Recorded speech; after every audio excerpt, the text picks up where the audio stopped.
Shalom anak raja, salam sejahtera dalam kasih Tuhan kita Yesus Kristus yang selalu mengasihi kita, yang selalu memberkati kita, dan selalu menjawab doa-doa kita sebagai orang percaya. Bapak Ibu yang diberkati Tuhan, saudara-saudariku yang diberkati Tuhan, semua anak raja dimanapun Anda berada, saya berdoa dan berharap hari ini saudara dalam keadaan sehat, diberkati oleh Tuhan, bersemangat walaupun mungkin saudara menghadapi banyak problem dalam kehidupan ini. Karena percayalah, Tuhan Yesus itu baik dalam setiap waktu, dan dalam setiap waktu Tuhan Yesus itu baik. Amin.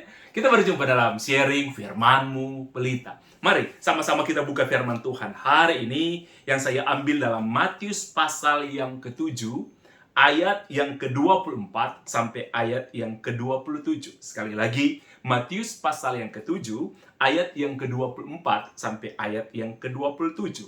Perikopnya dua macam dasar. Setiap orang yang mendengar perkataanku ini dan melakukannya, ia sama dengan orang yang bijaksana yang mendirikan rumahnya di atas batu. Kemudian turunlah hujan dan datanglah banjir, lalu angin melanda rumah itu, tetapi rumah itu tidak rubuh sebab didirikan di atas batu. Tetapi setiap orang yang mendengar perkataanku ini dan tidak melakukannya, ia sama dengan orang yang bodoh yang mendirikan rumahnya di atas pasir. Kemudian turunlah hujan dan datanglah banjir, lalu angin melanda rumah itu, sehingga rubuhlah rumah itu dan hebatlah kerusakannya. Bapak Ibu yang diberkati Tuhan, saudara-saudari yang diberkati Tuhan, semua anak raja dimanapun Anda berada, apa yang kita baca tadi adalah merupakan penutup dari perkataan Yesus atau khotbah Yesus yang ada di bukit. Kalau kita lihat bersama saudara, khotbah di bukit dimulai dari Matius pasal yang ke-5. 6, kemudian sampai pasal yang ke-7. Yesus banyak mengajarkan saudara di sana. Mari coba kita lihat ringkasannya saudara, ya. Khotbah di bukit dimulai dengan ucapan bahagia. Kemudian Yesus juga menerangkan tentang apa arti menjadi orang percaya, menjadi garam dunia dan terang dunia. Kemudian juga Yesus menjelaskan saudara, yang ini menjadi pertanyaan banyak orang pada waktu itu yang hadir. Yesus menjelaskan tentang hubungan Yesus dan hukum Taurat. Indah sekali perkataan Yesus. Kemudian Yesus juga mengajarkan saudara mulai dari pasal 6 tentang memberikan sedekah. Kemudian Yesus mengajarkan hal berdoa. Yesus juga mengajarkan hal berpuasa. Yesus mengajarkan hal mengumpulkan harta. Yesus mengajarkan tentang hal kekhawatiran. Luar biasa saudara. Dan Yesus mengajarkan di pasal yang ke-7 hal menghakimi. Kemudian hal yang kudus dan berharga. Kemudian hal pengabulan doa.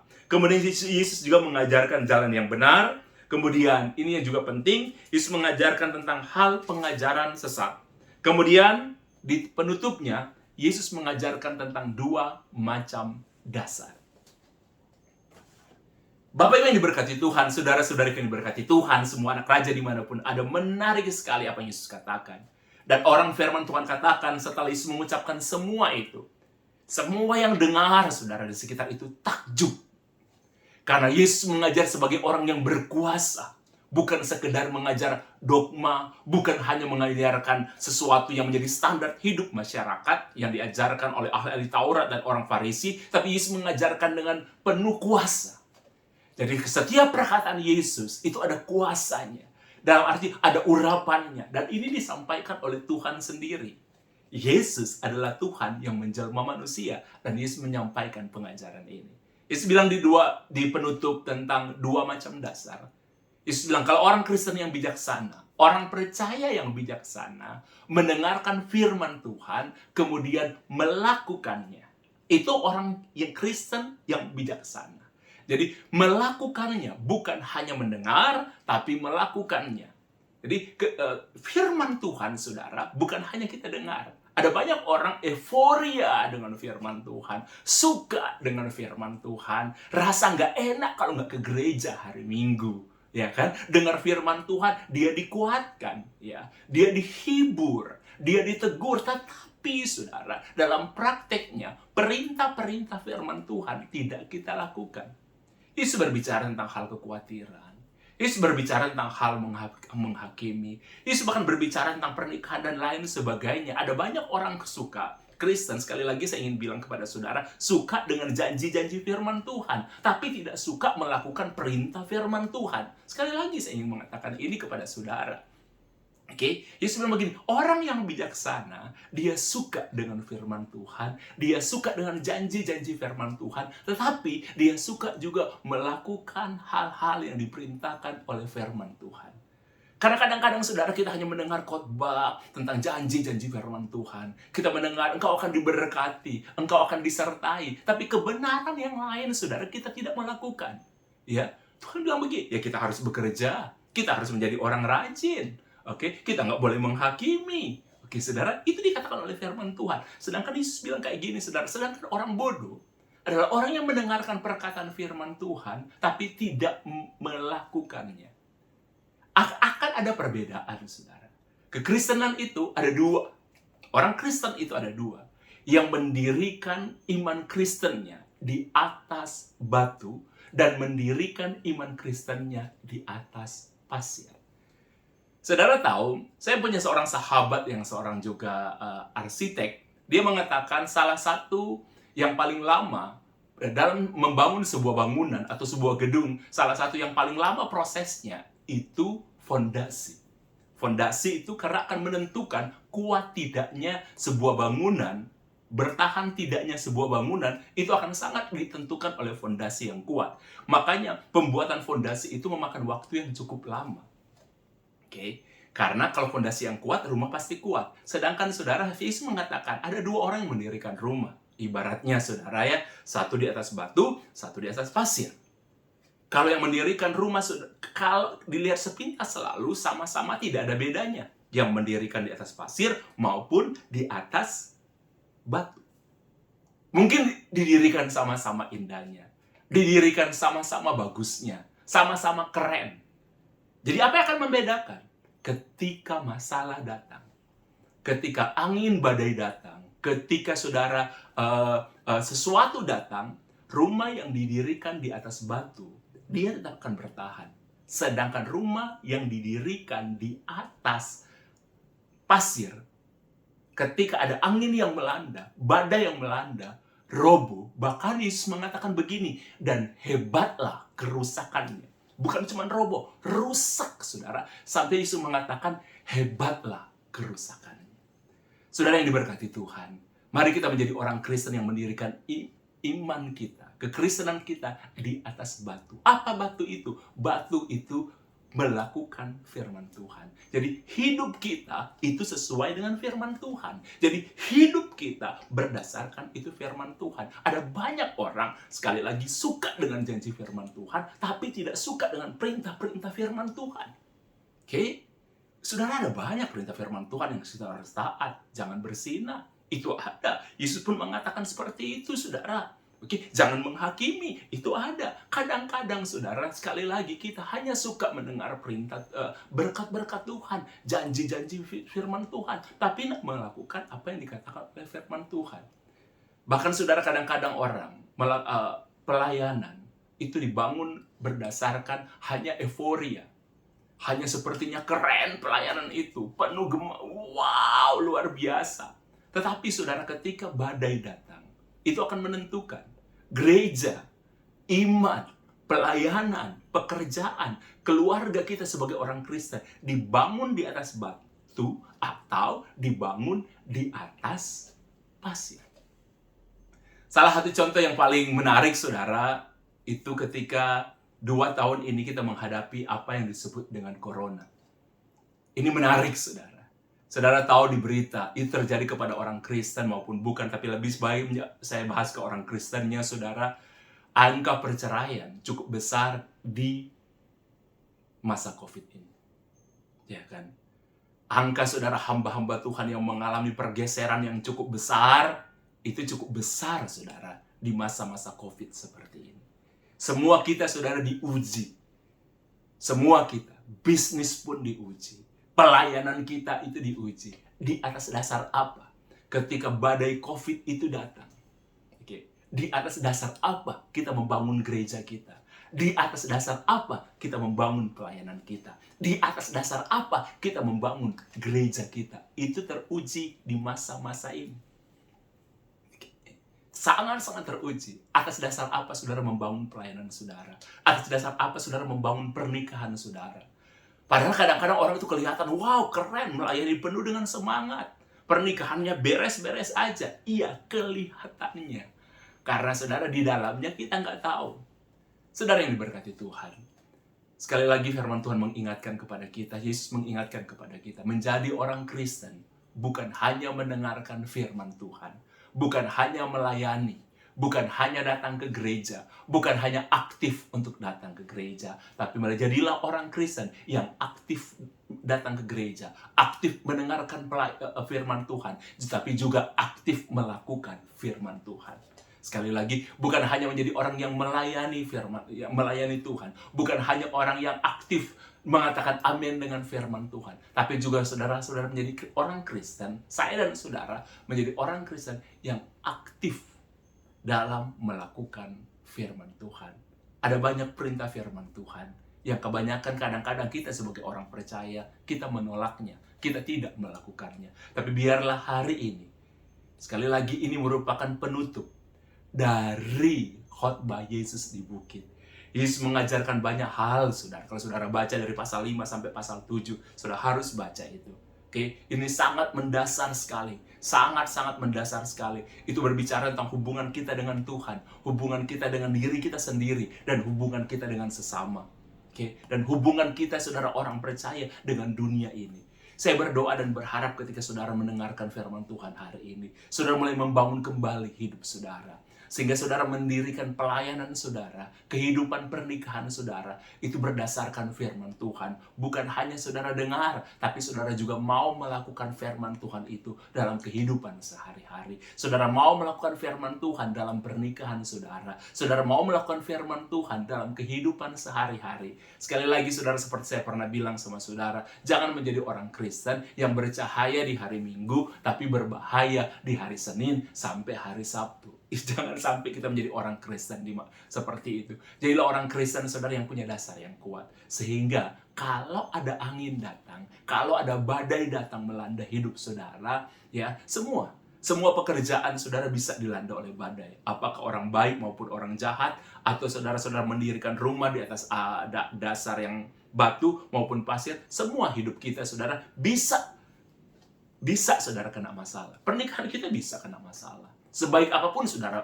menjaga pernikahan saudara, pekerjaan saudara, bisnis saudara, bisa kena masalah yang besar. Oh bisa saudara. Saya sudah berhadapan, saya sudah mendengar banyak konseling. Mereka baik, mereka memberi, mereka berpeluhan dan lain sebagainya. Tapi tiba-tiba ada hal yang melanda. Mereka tidak menyangka. Ada badai yang melanda perusahaan mereka. Ada badai yang melanda pekerjaan dan karir mereka. Tetapi saudara, orang yang membangun firman Tuhan, orang yang melakukan firman Tuhan, orang yang percaya kepada firman Tuhan tetap akan kuat sekalipun badai itu datang. Ya, orang yang hanya saudara sekedar ke gereja, orang yang sekedar hanya pamer, orang yang hanya sekedar menunjukkan dia seperti orang Kristen yang diberkati, orang Kristen yang keren, hanya sekedar mendengar tapi tidak melakukan. Kalau badai itu datang, saudara, hebatlah kerusakannya. Saya memberikan contoh kepada saudara sebuah kesaksian tentang satu keluarga, saudara. Ya, ini biarlah itu menjadi contoh. Ya, saya tidak bisa memberikan contoh satu persatu, tapi biarlah kesaksian ini, saudara, akan menjadi gambaran kepada kita bagaimana, saudara, kita membangun kehidupan kita sebagai orang percaya atas dasar yang kuat atau dasar dari pasir. Nah, saudara, satu kali saya bertemu dengan sepasang suami istri. Ya, mereka masih baru 40 tahunan, lebih dikit lah usia mereka. Mereka baik. Orang-orang di sekitar mereka juga mengenal mereka sebagai suami istri yang baik. Ya, orang suami istri yang luar biasa. Mereka beribadah dengan baik. Ekonomi mereka pada waktu itu sangat baik, saudara. Sangat baik, Tuhan berkati mereka. Anak-anak mereka pun baik sekali. Luar biasa, saudara. Jadi ketika mereka janjian untuk bertemu dengan saya, untuk konseling dengan saya, untuk berbicara, untuk sharing, saya pikir ya mereka cuma mungkin akan mengajak saya untuk sharing, menceritakan sesuatu yang mungkin kecil lah, atau sebuah kesaksian hidup yang luar biasa akan mereka ceritakan. Saya tidak menyangka, saudara, ketika mereka berbicara dengan saya dalam pertemuan itu, Mereka memutuskan, saudara, mereka memikirkan, bahkan sudah merencanakan, bahkan sedang mempersiapkan diri masing-masing untuk berpisah, untuk bercerai. Biasanya perceraian, saudara, karena permintaan satu orang, apakah pihak laki atau pihak perempuan. Dan yang satu biasanya akan mempertahankan, misalnya yang satu agak masih ragu. Tetapi ini, saudara, salah satu permintaan perceraian yang dua-duanya. Sang suami ingin bercerai, sang istri juga ingin bercerai.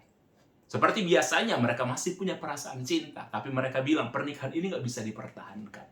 Mereka udah mulai bilang bahwa orang nggak tahu, tapi pernikahan mereka, rumah tangga mereka, hubungan mereka berdua, itu seperti minyak dan air. Bahkan mereka bilang kalau mau lebih jahat lagi, lebih kejam lagi, menggambarkan udah seperti di neraka. Tapi anak-anak mereka, saudara, nggak tahu menurut mereka. Dan kebanyakan orang nggak tahu. Dan setahu saya juga, saudara, orang-orang di sekitar mereka, bahkan di gereja mereka, itu nggak tahu. Karena mereka juga mengambil bagian dalam pelayanan dan mereka itu sangat aktif. Saya kaget ketika mereka mengatakan mereka akan bercerai. Saudara, mereka butuh waktu berjam-jam saya bercerita dengan mereka. Waktu berjam-jam saya dengarkan apa kata istri, apa kata suami. Saya beri kesempatan mereka untuk berbicara dan hampir saya tidak pernah tidak berbicara. Pertemuan pertama saya katakan kepada mereka, kita harus ada pertemuan selanjutnya lagi. Oke? Dan mereka sudah, waktu pertemuan pertama selesai, mereka tetap bersepakat untuk bercerai. Mereka cuma minta sama saya, Panisen, doakan supaya kami tidak akan saling sulit saya mengatakan. Pokoknya ada yang mereka katakan sama saya waktu itu. Oke, selesai, akhirnya kami mengadakan pertemuan kedua, saudara, sharing yang kedua. Puji Tuhan, saudara, saya dengarkan semua keluhan mereka. Ada beberapa hal, tapi saudara, yang saya ingin sampaikan kepada saudara yang berhubungan dengan tema hari ini, ada satu, saudara, salah satu yang saya lihat dalam kehidupan pribadi suami istri ini. Karena mereka sama-sama orang sukses, sama-sama orang pintar, pendidikannya sangat tinggi dari luar negeri. Mereka, saudara, punya prinsip untuk menjadi diri sendiri. Ini yang saya lihat. Mereka suami istri, tetapi dalam pernikahan mereka, saudara, memegang sangat-sangat dengan teguh, tetap harus jadi diri sendiri. Jadi suami ini jadi diri sendiri di pernikahan, sang istri ini jadi diri sendiri di pernikahan. Pada akhirnya, saudara, saya nggak punya banyak kesimpulan sama mereka. Saya cuma mengatakan kepada suami istri ini bahwa ketika Anda menikah, Anda tidak sendiri. Anda nggak boleh jadi diri sendiri di pernikahan. Nggak boleh. Karena firman Tuhan katakan, dua menjadi satu. Ya, jadi dua itu menjadi satu. Jadi tidak sendiri lagi. Ya, tidak sendiri lagi. Ini kan firman Tuhan. Kita suka dengan pernikahan. Kita tahu bahwa Tuhanlah yang menciptakan pernikahan. Itu benar. Kita menikmati masa-masa pernikahan di usia muda. Dan itu firman Tuhan katakan, iya, nikmati. Tetapi, saudara, ketika seiring bertambahnya waktu, kalau saudara berdiri sendiri, menjadi sendiri dalam rumah tangga, jadi diri sendiri, saya harus jadi diri sendiri. Karena memang dunia mengajarkan, jadilah diri sendiri, memang benar. Tetapi ketika Anda telah menikah, Anda tidak jadi diri sendiri lagi. Tidak, pernikahan itu tidak sendiri, tapi dua menjadi satu. Ya, dari sendiri-sendiri itu menjadi satu. Jadi begini, saudara, prinsipnya. Ya, ketika kita menjadi suami istri, dua itu menjadi satu. Dua prinsip itu disatukan. Dua perbedaan itu disatukan. Dua budaya itu disatukan. Dan dua budaya yang berbeda disatukan menjadi sebuah budaya yang baru. Dan saudara, mereka sama seperti beberapa suami istri juga yang istri merasa suaminya terlalu dominan dalam keluarga. Tapi suami juga mengatakan istrinya ya yang terlalu dominan. Saya mengatakan kepada suami istri ini, di dalam pernikahan, dan saya bilang, dari mana kalian menganggap istri dominan? Ternyata itu pendapat mereka sendiri dan masukan dari teman-teman mereka. Saya katakan, di dalam suami istri, di dalam pernikahan, saya bilang sama mereka, tidak ada yang dikatakan dominan. Di masalah-masalah tertentu, mengambil sebuah keputusan, mungkin 70% itu pendapat istri, 30% itu pendapat suami. Apakah itu disebut dominan? Oh tidak, itu kan dua menjadi satu. Tapi di kesempatan yang lain juga, saudara, itu 70% pendapat suami, 30% itu pendapat istri. Jadi itu bukan dominan. bukan menguasai, bukan saudara, tapi dua menjadi satu. Ya, jadi kadang-kadang sepertinya yang mengambil keputusan paling besar itu istri, tapi kadang-kadang juga yang mengambil keputusan paling besar itu suami. Karena itu saudara harus mengerti firman Tuhan bilang yang paling dasar, dua menjadi satu. Oke, bukan menjadi diri sendiri, tapi dua menjadi satu. Dan saya bilang kepada mereka pengajaran firman Tuhan yang mengatakan, hai istri-istri, tunduklah kepada suamimu, hai suami-suami, kasihilah istrimu. Saya bilang kalau orang setiap pernikahan mau menyadari ini, mau melakukan firman Tuhan yang sederhana ini, tapi kebanyakan sulit ketika kita ingin menjadi diri sendiri, Anda nggak bisa mengasihi istri Anda. Saya bilang kepada suaminya, Anda nggak bisa. Jadi begini, ketika Anda menjadi diri sendiri, ketika istri Anda salah, Anda marah. Anda kecewa, dan Anda membatasi kasih Anda. Oke, itu ketika Anda menjadi diri sendiri. Tapi ketika Anda menjadi dua, menjadi satu, sesuai dengan firman Tuhan, perintah firman Tuhan begini, hai suami-suami, kasihilah istrimu. Ketika Anda kecewa, ketika Anda marah dengan istri Anda harus ingat firman Tuhan ini. Hai suami-suami, kasihilah istrimu. Oke? Jadi ketika kita telah menikah, dua menjadi satu, kita akan komitmen untuk mengasihi istri kita dalam keadaan apapun juga. Kita bisa menasihati istri kita. Kita bisa mengingatkan istri kita. Kita bisa mungkin rada geram dengan istri kita. Tetapi pada dasarnya Anda jadi suami harus siap mengasihi istri kita dalam keadaan apapun. Sulit? Ya. Tapi kalau Anda melakukan firman Tuhan, badai apapun akan melanda rumah tangga Anda sebagai suami, Anda tetap akan mengasihi istri Anda karena dasarnya itu firman Tuhan. Sedangkan firman Tuhan kepada istri dikatakan begini, saya jelaskan kepada mereka. Hai istri-istri, tunduklah kepada suami. Ini juga sulit. Oke, makanya banyak pernikahan berantakan. Ketika badai datang, pernikahan itu begitu romantis, merayakan pernikahan itu dihabisin puluhan miliar, bahkan banyak uang yang dihabiskan. Tapi ketika Anda melewati pernikahan, pernikahan itu sekali lagi ciptaan Tuhan, benar, ya dan amin, itu firman Tuhan. Kita semua suka bahwa Tuhanlah yang merancang pernikahan dan kita menikmati pernikahan. Tetapi ada perintah-perintah yang harus Anda taat. Jadi pernikahan, hai istri-istri, tunduklah kepada suamimu. Apa arti kata tunduk, saudara? Ibu-ibu, apa arti kata tunduk? Tunduk itu seperti gini. Kalau Anda tahu zaman dahulu, raja-raja yang digambarkan di kerajaan-kerajaan, raja-raja, saudara, pemimpin-pemimpin, saudara, pembesar-pembesar zaman dulu, ada di beberapa kerajaan zaman dulu, rakyat itu nggak bisa melihat wajah rajanya. Oke, nggak bisa lihat wajah raja, nggak bisa wajah pangeran. Setiap raja keluar, setiap pangeran yang keluar, atau permasyuri keluar, selalu saudara rakyat mendengarkan ucapan raja mereka. Ini budaya tertentu ya, dengan tunduk, tanpa melihat wajah raja mereka. Jadi banyak orang di zaman dahulu itu, saudara, di sistem kerajaan, tidak tahu wajah raja mereka. Tetapi selalu digambarkan, raja itu wajahnya penuh kemuliaan, bersinar, ganteng, gagah, hebat. Oke, itu gambaran yang diberikan kepada mereka. Tapi mereka sendiri tidak pernah melihat wajah raja mereka. Tapi gambaran bagi mereka, saudara, setiap mereka ketemu dengan raja mereka itu tunduk. Jadi mereka tidak lihat wajah raja mereka. Mereka tunduk, saudara. Jadi gambaran zaman-zaman raja dulu, raja itu besar. Makanya mereka sangat tunduk sama raja, sangat taat perintah raja karena dianggap seperti dewa. Jadi setiap mereka menghadap raja, itu mereka itu tunduk. Jadi hanya diceritakan raja itu wajahnya seperti dewa, bercahaya, ganteng. Makanya gambaran orang-orang zaman dulu kan, oke, raja itu selalu ganteng, raja pangeran itu selalu tampan dan lain sebagainya. Walaupun mereka tidak pernah melihat. Nah, kata tunduk itu seperti itu. Sekali lagi saya ingin bilang kepada saudara, ibu-ibu, kata tunduk itu seperti itu. Anda nggak melihat kekurangan suami. Ketika Anda jadi istri, Anda harus melakukan firman Tuhan. Hai istri-istri, tunduklah kepada suamimu. Saya ingin katakan sekali lagi, kalau suami mengasihi istri dan istri tunduk, badai apapun yang melanda keluarga, saudara, badai apapun yang melanda keluarga itu pasti akan mampu melewatinya. Saudara, saya berbicara kepada suami istri itu. Dan saya katakan, ini ada beberapa kasus seperti ini sih. Tapi ini salah satu yang saya ingin kasih contoh. Saya bilang, Bapak, mulai hari ini, jangan jadi diri sendiri di pernikahan. Tapi dua menjadi satu.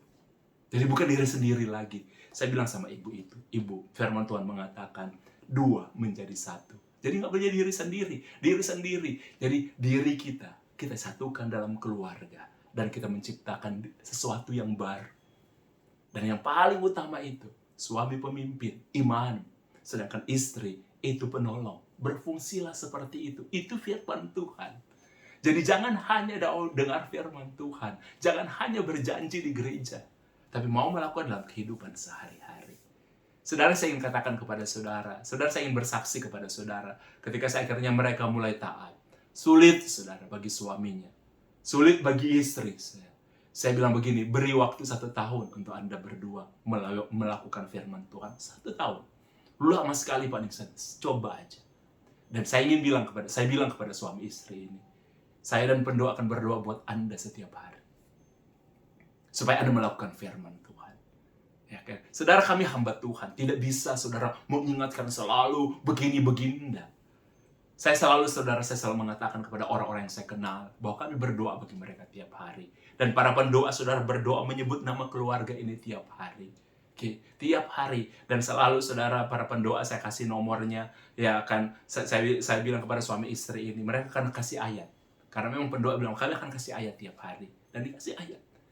Luar biasa saudara, luar biasa. Akhirnya ketika mereka merayakan ulang tahun pernikahan mereka, setelah konseling itu berlangsung sekitar 7 bulan, saudara. Belum sampai 1 tahun, kemudian usia pernikahan mereka. Itu luar biasa. Suami istri itu menangis, saudara. Mereka bilang sama saya, Pastor ini mudah dari kami. Pastor ini bukanlah mungkin hamba Tuhan yang sangat terkenal.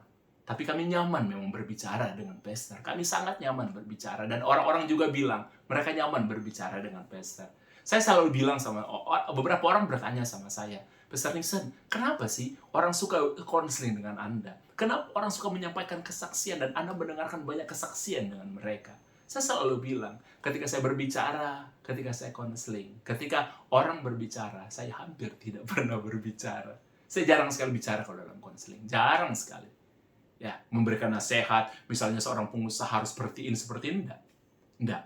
Teknik dan lain sebagainya saya nggak punya. Mereka jauh lebih punya. Yang mereka butuhkan dukungan, dan yang mereka butuhkan petunjuk firman Tuhan. Ya, dan pilihan. Anda mau lakukan, silakan. Berarti Anda membangun kehidupan Anda. Dasarnya benar, di batu atau di atas pasir. Dan mereka saudara luar biasa saya lihat pernikahan suami istri ini. Mereka bilang, thank you, Pastor. Kami merasakan sulit awalnya. Menyangkal diri sendiri. Menyangkal diri ini selama egonya, saudara. Menyangkal saudara untuk mengasihi istri dalam waktu, dalam keadaan apapun. Itu nggak gampang. Oke, biasanya ngamuk. Dan bagi seorang istri ini juga yang berprestasi, yang sukses. Dan tunduk kepada suaminya. Benar-benar tunduk tanpa melihat kekurangan. Tapi dia suami, dia imam dalam keluarga yang harus saya dengarkan. Seperti saudara mendengarkan seorang imam berbicara ketika di sadang khotbah. Itu gambaran. Dan saya ingin bilang kepada saudara. Mereka menemukan pernikahan. Mereka bilang begini, ternyata Pastor, memang benar. Melakukan firman Tuhan itu jauh lebih baik. Jauh lebih berbahagia. Dan jauh lebih indah. Cuman memang kadang-kadang butuh penyangkalan diri. Oke, butuh itu saudara. Oke, butuh.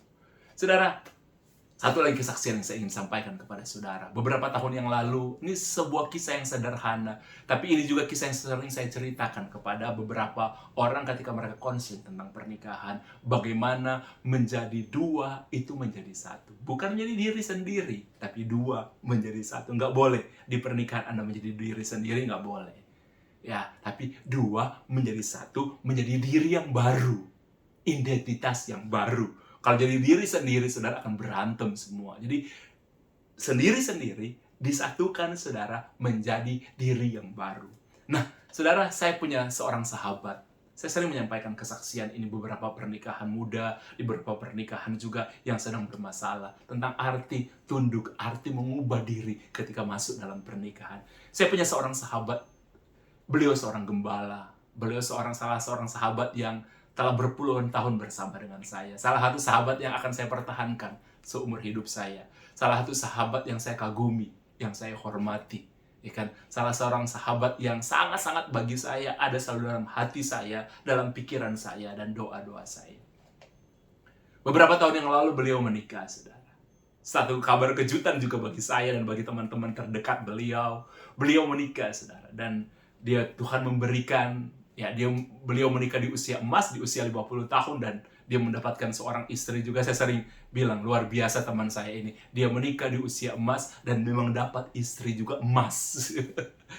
Istrinya seorang wanita karir, saudara. Seorang wanita sukses, seorang wanita yang sangat berhasil, seorang wanita yang sangat kuat, cantik, dan hebat. Oke, mereka menikah di Israel pada waktu itu, dan saya termasuk salah satu yang diajak, saudara, untuk menyaksikan pernikahan mereka di Israel, dan sangat indah. Oke, pakai baju pengantin, pakai mobil pengantin, itu salah satu fenomena ya, salah satu mungkin hal yang jarang terjadi di Israel. Orang datang, jadi dari hotel, kami makan di restoran, pokoknya pesta lah, asik banget. Tapi ada satu hal yang saya ceritakan ke beberapa orang, yang saya belajar. Teman saya ini orang hebat. Dia bisa melakukan banyak hal. Tugas pengembalaan, saudara. Tugas politik, apapun yang dia lakukan. Orang yang sangat fokus. Orang yang sangat fokus dalam kehidupannya, saudara. Orang yang sangat santai, bahkan juga kadang-kadang, saudara. Tapi saya lihat, dia orang yang luar biasa. Nah, ketika mereka menikah, saudara. Salah satu yang saya lihat, istrinya seorang, boleh katakan selebriti lah. Orangnya cantik, saudara. Orangnya baik, punya pergaulan yang sangat luas. Salah satu yang saya lihat, saudara, ketika akhirnya mereka diberkati, mereka menikah, kita pesta, dan kami kembali ke hotel, saudara. Salah satu yang istrinya lakukan, yang merupakan janji istrinya kepada suaminya, dia mengganti media sosialnya. Jadi media sosialnya yang lama, ya, karena dia tinggal di ibu kota, ya kan, glamor dan lain sebagainya, saudara. Sekarang beliau akan menjadi ibu gembala. Karena teman saya ini seorang gembala, sudah akan menjadi seorang ibu gembala. Saudara, jadi seketika mereka menikah, dia mengganti semua media sosialnya. Mengganti dengan identitas yang baru. Saya sering bilang kepada orang-orang, itu nggak mudah. Oke, dengan apa pencapaiannya beliau, ya, dengan apa pencapaian istrinya ini, semua yang dimiliki oleh istrinya dia, itu luar biasa. Tapi saudara, ketika mereka menikah, dia mengganti media sosialnya. Menjadi dari sosok yang glamor, sosok wanita sukses, sosok saudara seorang wanita businesswoman yang luar biasa. Dia mengganti menjadi sosok seorang ibu gembala. Itu nggak gampang. Itu yang saya saksikan ke beberapa teman, dan teman saya ini juga sudah dari orang yang saya nggak pernah berpikir dia akan menjadi seorang family man, karena orang yang cuek kadang-kadang dan lain sebagainya. Tetapi saudara, dia bisa memfokuskan dirinya untuk istri, untuk pelayanan. Sangat-sangat berubah. Sangat-sangat berubah. Dan perubahan yang kadang-kadang saya nggak pernah pikirkan. Tapi saya kasih contoh kepada orang-orang. Itulah yang namanya 2 menjadi 1. Diri teman saya yang dulu saya kenal, saudara. Dan kalau istrinya saya tidak seberapa kenal, tapi sekarang saya kenal dengan baik, saudara. Ketika mereka bersatu, mereka tidak menjadi diri mereka sendiri. Mereka menciptakan sebuah identitas yang baru. Diri mereka yang baru sebagai suami dan istri. Saudara, itu yang saya ingin sampaikan kepada saudara yang dimanapun Anda ada. Mungkin saya hanya menyampaikan dalam konteks pernikahan, ketika bagaimana Anda membangun pernikahan saudara. Kalau Anda menjadi 2 menjadi 1. Anda melakukan firman Tuhan dalam pernikahan saudara. Identitas Anda menjadi baru. Badai apapun yang melanda pernikahan saudara akan bertahan. Seindah apapun saudara kelihatannya membangun, semahal apapun biaya pesta pernikahan Anda, seindah apapun rumah yang Anda bangun, semewah apapun fasilitas yang berikan kepada pasangan Anda. Tapi kalau Anda tidak membangun di atas dasar firman Tuhan, ketika badai itu datang, dan badai itu bisa tidak disangka-sangka loh datangnya. Badai seperti apa Anda tidak pernah akan menyangka datang, Anda tetap akan kuat. Itu contoh dalam pernikahan yang saya berikan. Dalam bisnis pun demikian. Makanya selalu saya mengatakan, bacalah firman Tuhan setiap hari. Dengarlah firman Tuhan, karena iman itu tumbuh dari sana, saudara. Ya, dari situ kita akan belajar firman. Jadi, kalau badai apapun, kita baca firman Tuhan, kita melakukannya, badai apapun datang, pelayanan saudara akan bertahan, keluarga saudara akan bertahan, bisnis saudara akan bertahan, semua perusahaan, semua pernikahan, semua pelayanan, semua hamba Tuhan, bisa saja ada akan badai datang. Ada problem datang. Tapi kalau problem itu datang, itu akan kelihatan. Apakah dia akan bertahan? Atau kalau dari pasir, hebatlah kerusakannya. Mari perbaiki dasar hidup kita. Tuhan memberkati kita semua. Mari sama-sama kita berdoa. Dimanapun Anda berada, kalau saudara punya beban doa, mari kita berdoa. Terima kasih Tuhan Yesus. Terima kasih Bapa di surga. Terima kasih untuk segala karunia yang terbaik. Hari ini kami belajar Tuhan tentang 2 macam dasar. Aku berdoa dalam nama Tuhan Yesus Kristus.